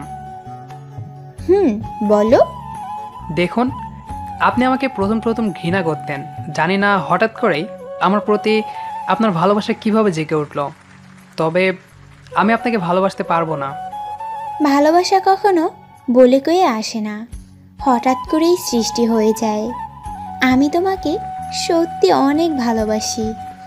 আমি পারবো না। কি কারণে? বিশ্বাস করো, আমি তোমাকে কখনো ঠকাবো না। আপনি আমার বসের মেয়ে, আর আমি আপনাদের কোম্পানির একজন বেতনভুক্ত কর্মচারী মাত্র। এর থেকে বেশি কিছু আমাদের মাঝে হতে পারে না। এই বলে সেখান থেকে বাসায় চলে আসলাম। সামিয়া আমাকে পেছন থেকে অনেক ডেকেছিল, কিন্তু আমি তার ডাকে সাড়া না দিয়েই বাসায় চলে আসি। বাসার সামনে এসে দেখি সানজিদা রাগী চেহারা নিয়ে গেটের কাছে দাঁড়িয়ে আছে। আমাকে দেখা মাত্রই হাতটা টেনে ধরে একটু সাইডে নিয়ে গেল। কি হলো, আপনি এভাবে আমাকে টেনে নিয়ে আসলেন কেন? এইগুলো কি? হ্যাঁ, কি? দেখো। সানজিদার হাত থেকে ফোনটা নিয়ে টাস্কি খেয়ে গেলাম। আমার আর সামিয়ার পার্কে বসে থাকার পিক। এগুলো আপনি কোথায় পেলেন? আমার ফ্রেন্ড আমাকে এখনই পাঠিয়েছে। কে এই মেয়েটা, আর এর সাথে আপনার সম্পর্ক কি? সানজিদা রাগে ফুঁসছে আর কথাগুলো বলছে। ভেবে পাচ্ছি না কি বলবো। ঠিক তখনই আমার মাথায় একটা বুদ্ধি আসলো। এটা আমার হবু বউ। কি? আজকে আমাকে প্রপোজ করেছে। প্রপোজ করছে তাই বলে হবু বউ হয়ে গেল? মেয়েটা আমাকে খুব ভালোবাসে, তাই ভাবছি তাকে হ্যাঁ বলে দিব, আর পরের মাসে বিয়ে করে নিব। ওই ওই ওই, আমার শার্টের কলারটা চেপে ধরে ঝাঁকি দিতে দিতে বলল, তোকে যদি ওই মেয়ের আশেপাশে আর একবার দেখি তাহলে আমি নিজেকে খুন করে ফেলবো। সানজিদার এমন কথা শুনে আমি চোখ বড় বড় করে সানজিদার দিকে তাকালাম। এইভাবে তাকিয়ে আছিস কেন? আমি কিন্তু সত্যি সত্যি নিজেকে খুন করে ফেলবো। এভাবে বলবেন না প্লিজ। ঠিক আছে, আমি আর কোনো মেয়ের সাথে দেখা করে তো দূরে থাক, কথাও বলবো না, এমনই আপনার সাথেও না। সানজিদার মুখটা লাল টমেটোর মতো হয়ে গেল। নাকের ডগায় বিন্দু বিন্দু ঘাম জমছে দেখে অনেক কিউট লাগছে। ইচ্ছে করছে নাকের ডগায় একটা কামড় বসিয়ে দিই, কিন্তু পরক্ষণেই নিজের মনকে সান্ত্বনা দিলাম। তাড়াতাড়ি করে নিজের ফ্ল্যাটে চলে আসলাম। পরের দিন অফিস রুমে বসে একটা গুরুত্বপূর্ণ ফাইল দেখছিলাম। ঠিক তখনই সামিয়া আমার কেবিনে আসলো। কেবিনে প্রবেশ করে আমার কাছে এসে আমার টাইটা টেনে ধরে দুজনের ঠোঁট এক করে দিল। ঘটনাটা এত তাড়াতাড়ি ঘটে গেল যে আমি কিছুই বুঝতে পারলাম না। নিজেকে ছাড়ানোর চেষ্টা করছি, কিন্তু কোনো এক অদ্ভুত অনুভূতির কারণে পারছি না। সামিয়া আমার ঠোঁট জোড়ায় একবার কামড় দিচ্ছে তো আরেকবার চুমু খাচ্ছে। এভাবে 2 মিনিট ঠোঁটের ওপর নির্যাতন চলল। কিস করা শেষ হলে আমাকে ছেড়ে দিয়ে সামিয়া দৌড় দিয়ে রুম থেকে বাইর হয়ে গেল। আমি হতবাক হয়ে চেয়ারে বসে পড়লাম। সব কিছু কেমন জানি অচেনা অচেনা লাগছে। মাথার ওপর দিয়ে সব কিছু চলে যাচ্ছে। একটু আগে কি ঘটে গেল তা বোঝার চেষ্টা করতে থাকলাম। এটা আমার স্বপ্নে ছিল নাকি বাস্তবে ঘটে গেল এটা আমার সাথে। ঠোঁটটা প্রচুর ব্যথা করছে। ঠোঁটে হাত দিয়ে দেখি রক্ত। সামিয়া এতটাই নির্যাতন করেছে যে ঠোঁট কেটে গিয়ে রক্ত বাইর হচ্ছে। খুব অসহায় লাগছে নিজেকে। আমার মতো পিচ্চি একটা ছেলেকে একা পেয়ে সামিয়া এমনটা কিভাবে করতে পারলো। 5টায় অফিস ছুটি হলো। অফিস থেকে বাইর হয়ে দেখি সামিয়া দাঁড়িয়ে আছে আর আমাকে দেখে মুচকি মুচকি হাসছে। রাগী চোখে সামিয়ার দিকে তাকালাম। আমাকে এভাবে তাকাতে দেখে সামিয়া আমার সাথে কথা বলার জন্য এগিয়ে আসলো, কিন্তু আমি পাত্তা না দিয়ে একটা রিকশায় উঠে বাসায় চলে আসি। পরের দিন অফিসের জন্য রেডি হয়ে রিকশার জন্য রাস্তায় দাঁড়িয়ে আছি। ঠিক তখনই সানজিদার বাবা আমার কাছে আসলো। আসসালামু আলাইকুম আঙ্কেল। ওয়ালাইকুম আসসালাম। কেমন আছেন আঙ্কেল? আলহামদুলিল্লাহ ভালো। তা বাবা তুমি কেমন আছো? জি, আপনাদের দোয়া আর আল্লাহর রহমতে ভালোই আছি। তা বাবা তোমার বাবার নাম্বারটা কি আমাকে দেওয়া যাবে? জি আঙ্কেল, অবশ্যই। কেন দেওয়া যাবে না? এই নিন। আঙ্কেলকে আমার বাবার নাম্বারটা দিয়ে অফিসে চলে আসলাম। হঠাৎ করে আঙ্কেল আবার আমার বাবার নাম্বার নিল কেন, এটা বুঝে উঠতে পারছি না। কেবিনে বসে বসে এইসব ভাবছিলাম, তখনই সামিয়া আসলো। কি এত ভাবা হচ্ছে শুনি? সামিয়ার কথা শুনে ধরফরিয়ে বসা থেকে উঠে পড়লাম। বলা তো যায় না, যদি কালকের মতো কিছু করে বসে। আরে আরে, এভাবে উঠে পড়লে কেন? ভয় নেই, আজকে অমন কিছু করব না। আপনি এখানে কেন? প্রেম করতে আসলাম। কি? হুম। সামিয়াকে আমার দিকে এগোতে দেখে আমি আস্তে আস্তে পেছনে যেতে লাগলাম। আপনি এভাবে আমার দিকে এগিয়ে আসছেন কেন? তুমি এভাবে পিছিয়ে যাচ্ছ কেন?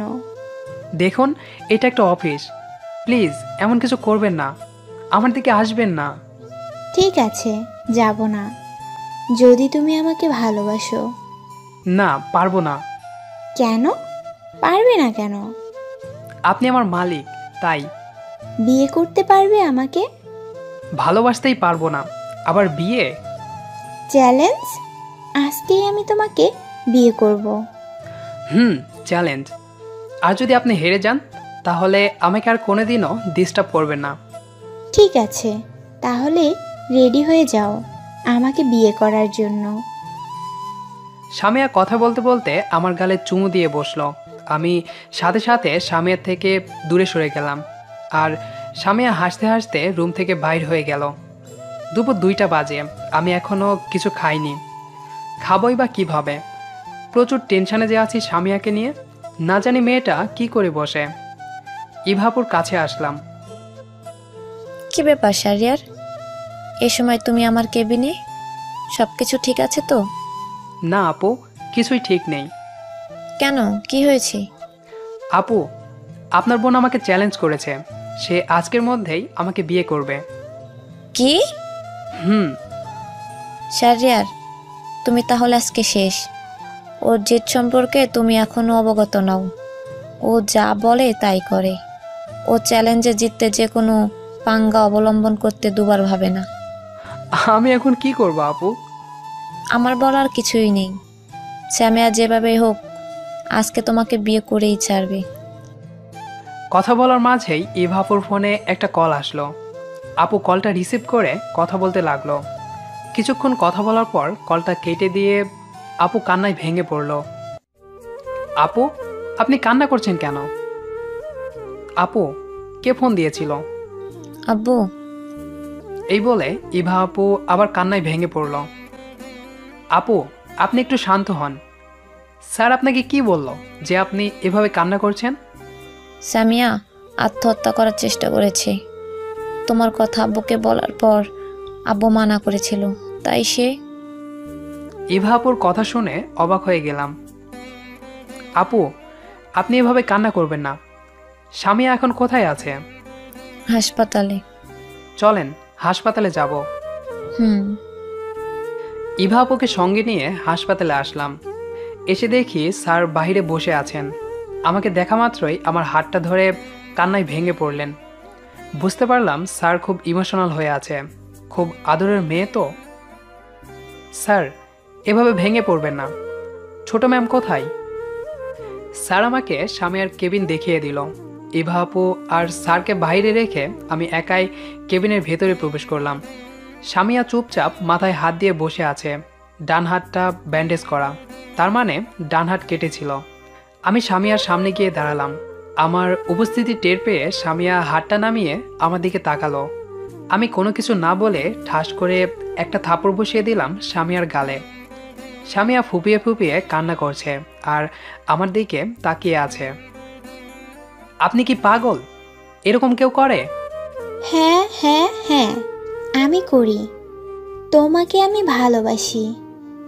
যদি তোমাকে নিজের করে না পাই তাহলে এই জীবন রেখে কি করব? আত্মহত্যা করলেই সব কিছুর সমাধান হয়ে যায়? তা আমি কি করব?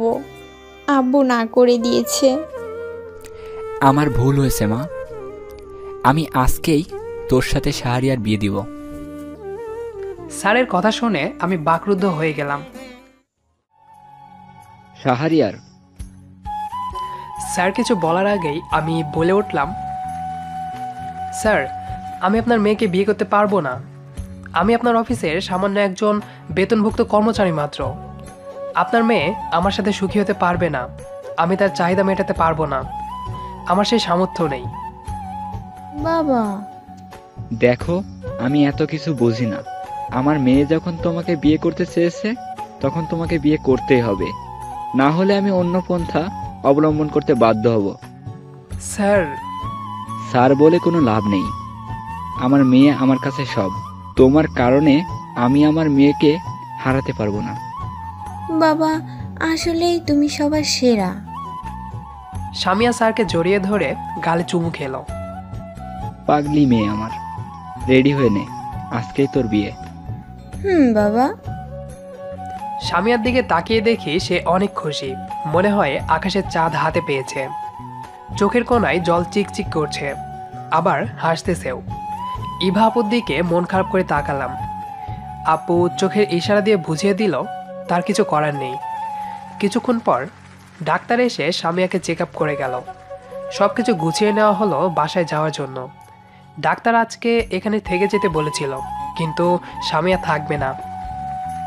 স্যার, আমি তাহলে এখন বাসায় যাই। বাসায় যাই মানে? তুমি এখন আমাদের বাসায় যাবে। ওখানে কাজী এসে বসে আছে। স্যার, কয়েকদিন পরে বিয়ে করলে হয় না? আমার বাবা মাকে জানাতে হবে না? সেটা অবশ্যই ঠিক বলেছ। বাবা, আমি আজকেই বিয়ে করব, না হলে কিন্তু আবার হাত কাটবো। না মা, না, তার দরকার নেই। আজকে তোর বিয়ে হবে। শাহরিয়া, তোমার বাবা মায়ের সাথে আমি পরে কথা বলবো। এখন গাড়িতে ওঠো। স্যার, আপনারা যান, আমি রিকশায় করে আসতেছি। পালানোর ধান্দা, তা তো আমি হতে দিচ্ছি না। উঠে পড়ো গাড়িতে। সামিয়া আমাকে টেনে গাড়িতে বসিয়ে দিল। এত করে বললাম যে আমি রিকশায় করে যাব, কিন্তু সে আমার কথা শুনলই না। ভেবেছিলাম রিকশার কথা বলে এখান থেকে কেটে পড়ব, কিন্তু সেটা আর হলো না। সামিয়াদের বাসায় পৌঁছানোর পর দেখি সত্যি সত্যি কাজী এসে বসে আছে। আমার আসার সাথে সাথেই কাজী তার কাজকর্ম শুরু করে দিল। কিছুক্ষণ পর যখন কাজী আমাকে কবুল বলতে বলল, তখন গলাটা শুকিয়ে গেল। মনে হচ্ছে আমার জিহ্বা টেনে ধরে রেখেছে কেউ, কথা বলতে পারছি না। 10 মিনিট ধরে স্যার আমাকে বিভিন্নভাবে ভয় দেখালো। শেষমেশ স্যারের জোরাজোরিতে কবুল বললাম। সামিয়াকে কবুল বলার সাথে সাথেই সে কবুল বলে দিল। বিয়ের সব কাজকর্ম মিটে যাওয়ার পর আমি স্যারকে বললাম, স্যার আমি তাহলে এখন বাসায় যাই। বাসায় যাবে মানে? আর আমার মেয়ে? সে আপাতত এখানেই থাক, আমি এখন পরে এসে নিয়ে যাব। না বাবা, আমি ওর সাথে এক্ষুনি যাব। ও আমার স্বামী, ও যেখানে থাকবে আমিও সেখানে থাকব। শাহরিয়ার, শামিমাকেও তোমার সাথে নিয়ে যাও। বাধ্য হয়ে স্বামীকে সাথে করে নিয়ে বাসার দিকে রওনা দিলাম। আমার বিয়ে হয়েছে এটা শোনার পর বাবা মা কি করবে এটা ভেবে শরীরটা কেঁপে উঠল। স্বামীয়াদের একটা গাড়ি করে যাচ্ছি। স্বামীয়া আস্তে আস্তে আমার দিকে চেপে বসছে। এটা দেখে আমি বললাম, আপনি এভাবে চেপে বসছেন কেন? আরে এখন চেপে কেন? তোমার কোলে বসলেও কোনো সমস্যা নেই, কারণ তুমি আমার বর। আরে আরে কি করছেন কি আপনি? নামেন আমার কোল থেকে। না, নামবো না। আপনি তো দেখে খুব জেদি মেয়ে, আমাকে এভাবে ফাঁসিয়ে দিলেন। কান্না করো না, দেখবে আমি তোমাকে এত ভালোবাসা দেব যে তুমি আমাকে ছাড়া অন্য কিছু বুঝবে না। আপনার ভালোবাসা আমার লাগবে না। লাগবে লাগবে, বউয়ের ভালোবাসা সবারই লাগে। আচ্ছা, আমরা বাসর রাত কিভাবে কাটাবো? ঘরটা তো সাজাতে হবে। আমাদের কেন বাসর হবে? নামেন আমার উপর থেকে। জোর করে স্বামীয়াকে আমার কোল থেকে নামিয়ে দিলাম। এখন থেকে তুমি করে বলবে। বউকে কি কেউ আপনি বলে? কে বউ? আমি আপনাকে বউ হিসেবে মানি না। আপনি আমাকে জোর করে বিয়ে করেছেন। তুমিই তো চ্যালেঞ্জ করেছিলে, তাই বাধ্য হয়ে এভাবেই বিয়েটা করতে হলো। হয়েছে হয়েছে, নামেন, এখন বাসায় এসে গেছি। গাড়ি থেকে নেমে ফ্ল্যাটে আসলাম। এসে দেখি আমার ফ্ল্যাটের দরজাটা খোলা। চোর ঢুকেছে মনে হয়। তাড়াতাড়ি করে ভেতরে প্রবেশ করলাম। ডাইনিং রুমে এসে টাসকি খেয়ে গেলাম। আমার বাবা মা, সানজিদার বাবা মা সবাই বসে আছে। সবাই আমাকে দেখে হাসছে, আর সানজিদা লজ্জামাখা মুখ নিয়ে নিচের দিকে তাকিয়ে আছে। বাবা, তোমরা কখন এলে? কিছুক্ষণ আগে বিআই সাহেব ফোন করে আসতে বলল, তাই আর না এসে পারলাম না। বিআই মানে? এই লক্ষ্মী মেয়েটির সঙ্গে আমরা তোর বিয়ে ঠিক করেছি। মায়ের কথা শুনে আমি বাকরুদ্ধ হয়ে গেলাম। ঠিক তখনই স্বামীয়া ভেতরে আসলো। স্বামীয়াকে দেখে সবাই অবাক হয়ে চেয়ে আছে। সানজিদা রাগী চোখে স্বামীয়ার দিকে তাকিয়ে আছে। মেয়েটা কে? বাবা, ও হচ্ছে স্বামীয়া, আমার বউ। মানে? সকলকে সবকিছু খুলে বললাম। স্বামীয়া আমার বাবা মার পায়ে ধরে কান্না শুরু করে দিল। ঠিক তখনই সানজিদা কান্না করতে করতে দৌড়ে রুম থেকে বাইর হয়ে গেল। সানজিদার পেছনে আমিও আসলাম। সানজিদা দৌড়ে ছাদে চলে গেল। সানজিদার পেছন পেছন আমিও ছাদে এলাম। ছাদে এসে দেখি সানজিদা ছাদ থেকে লাফ দিতে যাচ্ছে। তাড়াতাড়ি করে সানজিদার হাতটা টেনে ধরলাম। হাত টেনে ধরে আমার দিকে ঘুরিয়ে নিলাম। সানজিদা কান্না করছে। কি করতে যাচ্ছিলেন আপনি? এখনই তো নিচে পড়ে যেতেন। পড়ে গেলে যেতাম? আটকালে কেন আমাকে? আমি আর বাঁচতে চাই না, ছেড়ে দাও আমাকে। কষিয়ে একটা চর বসিয়ে দিলাম সানজিদার গালে। চর খেয়ে সানজিদা চুপসে গেল। হতবম্ব হয়ে আমার দিকে তাকিয়ে রইল। কি ভেবেছেন কি? হ্যাঁ, যা ইচ্ছে তাই করবেন? আপনি মরে গেলে আপনার বাবা মার কি হবে? তাদের কথা কি একবারও ভেবেছেন? আর আপনি মরবেন কি কারণে? যে জীবনে তোমাকে পাবো না, সে জীবন রেখে কি করব? চুপ, একদম চুপ। নিচ থেকে সবাই ছাদে আসলো। সানজিদার মা সানজিদাকে জড়িয়ে ধরে কান্নায় ভেঙে পড়ল, সাথে সানজিদাও। স্বামীয়া সানজিদার দিকে তাকিয়ে আছে। হঠাৎ করেই স্বামীয়া সানজিদার হাতটা টেনে ধরে নিচে নিয়ে গেল। সবাই স্বামীয়ার এমন কর্মকাণ্ডে অবাক হয়ে গেল। ছাদ থেকে ফ্ল্যাটে ফিরে আসলাম। সানজিদা সোফায় মাথা নিচু করে বসে আছে, আর স্বামীয়া সানজিদার হাতটা ধরে আছে। স্বামীয়া আমাকে দেখে আমার কাছে আসলো। তোমাকে এখন বিয়ে করতে হবে সানজিদাকে। স্বামীয়ার কথা শুনে সবাই চোখ বড় বড় করে তার দিকে তাকালাম। কি বলছেন কি আপনি? আমার বিয়ে হয়েছে আপনার সাথে, আজকেই বিয়ে করে আজকেই আবার ডিভোর্স দিব আপনাকে? 6 মাসের আগে তো ডিভোর্স হয় না। আমাকে ডিভোর্স দিতে যাবে কেন? তাহলে? তোমার 2টা বউ হবে, একটা আমি আর একটা সানজিদা। মানে কি এসবের?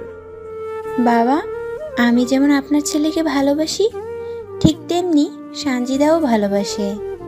আমার উচিত হয়নি এভাবে শাহরিয়ারকে বিয়ে করা। ভুল যখন করেছি তখন আমাকে এর খেসারত তো দিতেই হবে। আমি আমার স্বামীকে ওর সাথে ভাগাভাগি করে নিতে চাই। আপনারা প্লিজ মানা করবেন না। উঠে পড়ো মা, আমরা তোমাদের বাধা দিব না। তোমাদের সুখই আমাদের সুখ। কিন্তু মা। শাহরিয়ার, আমি আর কোনো কথা শুনতে চাই না। আমার ঘরে আমি 2টা লক্ষ্মী মেয়েকেই চাই। আপনারা কি বলেন বিয়ান সাহেবা? আমাদের মেয়ে যদি রাজি থাকে আমরা আর না বলবো না। অতঃপর সবার মতামতের ভিত্তিতে কাজে এনে সানজিদার সাথে আমার বিয়ে পড়ানো হলো। স্যারও এসেছিলেন। প্রথমে তিনি একটু রেগে যান, কিন্তু পরে যখন সবকিছু শুনতে পেলেন তখন আর মানা করেননি। রুমের বাইরে পায়চারি করছি। জীবনের প্রথম নিজের রুমে ঢুকতে ভয় লাগছে। ভেতরে 2টা দাজ্জাল মেয়ে বসে আছে। ভাবতেই জানি কেমন লাগছে আমার। 2টা বিয়ে হয়েছে, তাও আবার একদিনেই। কি রে, ভিতরে না গিয়ে বাইরে এইভাবে পায়চারি করছিস কেন? এমনি মা। ভিতরে যা। যাচ্ছি। বুকে ফু দিয়ে রুমের ভেতরে প্রবেশ করলাম। রুমে এসে অবাক হয়ে গেলাম। চোখ বড় বড় করে বিছানার দিকে তাকিয়ে রইলাম। সামিয়া আর সানজিদা বিছানার মাঝখানে বসে লুডো খেলছে। আমি ভেবেছিলাম কি আর হইল কি, আমি যে রুমে এসেছি সেই দিকে তাদের কোনো ভ্রুক্ষেপই নেই। আপনাদের খেলা শেষ হলে আমাকে একটু জানিয়েন, আমার প্রচুর ঘুম পাচ্ছে, ঘুমাতে হবে। আমার কথা শুনে দুজনেই খেলা বাদ দিয়ে আমার দিকে তাকিয়ে রইল। ঘুমানোর কথা বলে আমি মনে হয় কোনো বড় ধরনের অপরাধ করে ফেলেছি। দুজনই রাগী চোখে আমার দিকে তাকিয়ে আছে। এমন ভাব করছে মনে হয় চোখ দিয়ে ভস্ম করে দিবে। তাদের এমন ভয়ঙ্কর রূপ দেখে আমি থতমত খেয়ে গেলাম। আপনারা এভাবে আমার দিকে তাকিয়ে আছেন কেন? ওই কোন স্বামী তাদের স্ত্রীকে আপনি করে বলে? হ্যাঁ, ঠিক আছে। কি ঠিক আছে? বাবুটা দেখি ভয় পেয়ে গিয়েছে। সানজিদা, আসো তো, বাবুটাকে একটু আদর করে দিই। আপু। আমাকে টান মেরে বিছানায় ফেলে দিল। অতঃপর আর কি, 2 বউ সারা রাত নির্যাতন করলো আমার ওপর। 5 বছর পর। বাবা বাবা। মামনি। ছোট্ট আম্মুর কাছে কখন যাবা? এই তো মামনি, এখনই। তোমার আম্মু আসলেই চলে যাব। কি করা হচ্ছে শুনি? বাবা মেয়ে? তোমার মেয়ে ছোট আম্মুর কাছে যাওয়ার জন্য ব্যস্ত হয়েছে। তাই বুঝি? এখনই যাব মামনি। গ্রামের বাড়িতে চলে এলাম। হ্যাঁ, সামিয়া এখন গ্রামের বাড়িতেই থাকে। শুক্রবার ছিল, তাই জুমার নামাজ পড়ে সানজিদার কবর জিয়ারতের জন্য দাঁড়িয়ে পড়লাম। অবাক হচ্ছেন তাই না? অবাক হওয়ার কিছুই নেই। সানজিদা আমাদের ছেড়ে ওই দূর নীলিমায় হারিয়ে গিয়েছে। সুমাইয়াকে জন্ম দিতে গিয়ে সানজিদা মারা যায়। সানজিদা মারা গিয়েছে ঠিকই, তবে রেখে গিয়েছে তার অসংখ্য স্মৃতি। সুমাইয়ার মাঝে সানজিদা এখনো বেঁচে আছে। 5 বছর আগে সানজিদার বলে যাওয়া শেষ কথাগুলো এখনো আমার কানে ভেসে বেড়াচ্ছে। আপু, তোমাদের সাথে সারা জীবন কাটাতে চেয়েছিলাম, কিন্তু সুখ মানুষের কপালে বেশি দিন সয় না। দেখো, আমারও সইল না, তাই এত তাড়াতাড়ি তোমাদের ছেড়ে যেতে হচ্ছে। প্লিজ শাহরিয়ারকে কখনো কষ্ট দিও না। সেদিন স্বামীর হাত ধরে সানজিদা কান্না করতে করতে কথাগুলো বলেছিল। আমি পাশে বসে শুধু ওর কথাগুলো শুনছিলাম আর নীরবে কান্না করছিলাম, কারণ আমার যে করার কিছুই ছিল না। হঠাৎ করে ঘাড়ে কারো স্পর্শ পেয়ে বাস্তবে ফিরলাম। তাকিয়ে দেখি সামিয়া। চোখে নোনা জল চিকচিক করছে। সামিয়া আমাকে জড়িয়ে ধরে কান্না করতে লাগলো। স্বামীকে সান্ত্বনা দেওয়ার জন্য চেষ্টা করছি, কিন্তু কিছুতেই সে কান্না থামাচ্ছে না। এক পর্যায়ে আমিও আর নিজেকে সামলাতে পারলাম না, স্বামীকে জড়িয়ে ধরে কান্নায় ভেঙে পড়লাম। আম্মু আব্বু তোমরা এভাবে কান্না করছো কেন? সুমাইয়ার কথা শুনে তাড়াতাড়ি নিজেদেরকে সামলিয়ে নিলাম, যদিও বা পারছিলাম না, তবুও চেষ্টা করছি। মামুনি, তোমার ছোট আম্মুর কথা মনে পড়ছিল তো, তাই তুমি তোমার দাদির কাছে যাও। ঠিক আছে আব্বু। সুমাইয়া দৌড় দিয়ে চলে গেল। সামিয়া আর আমি মোনাজাত শেষ করে বাসায় চলে আসলাম। রাতে ছাদে বসে আছি, সামিয়া আমার ঘাড়ে মাথা দিয়ে আছে। সানজিদা বেঁচে থাকলে সে আমার অপর পাশে মাথা দিয়ে থাকতো, আর দুজনে মিলে গল্প করত। মাঝে মাঝে আমিও ওদের গল্প শুনতে শুনতে বিরক্ত হয়ে যেতাম। কি ভাবছো? সানজিদার কথা? হুম। মন খারাপ করিও না। আমরা যদি মন খারাপ করি তাহলে সানজিদা কষ্ট পাবে। হুম। সামিয়া আমাকে জড়িয়ে ধরে কোলে শুয়ে পড়ল, আর আমি তাকিয়ে রইলাম ওই দূর নীলিমার দিকে। যদি একবার খুঁজে পাই সানজিদাকে। এই গল্পটি এখানে শেষ করছি। গল্পটা কেমন হয়েছে জানাবেন। ভালো থাকবেন আর অন্যকেও ভালো রাখবেন। দেখা হবে আবার নতুন কোনো গল্পের সাথে। ভিডিওটি যদি ভালো লাগে তাহলে আমাদের তানভীজ ভয়েস ইউটিউব চ্যানেলটি সাবস্ক্রাইব করে আমাদের সাথেই থাকবেন। ধন্যবাদ সবাইকে।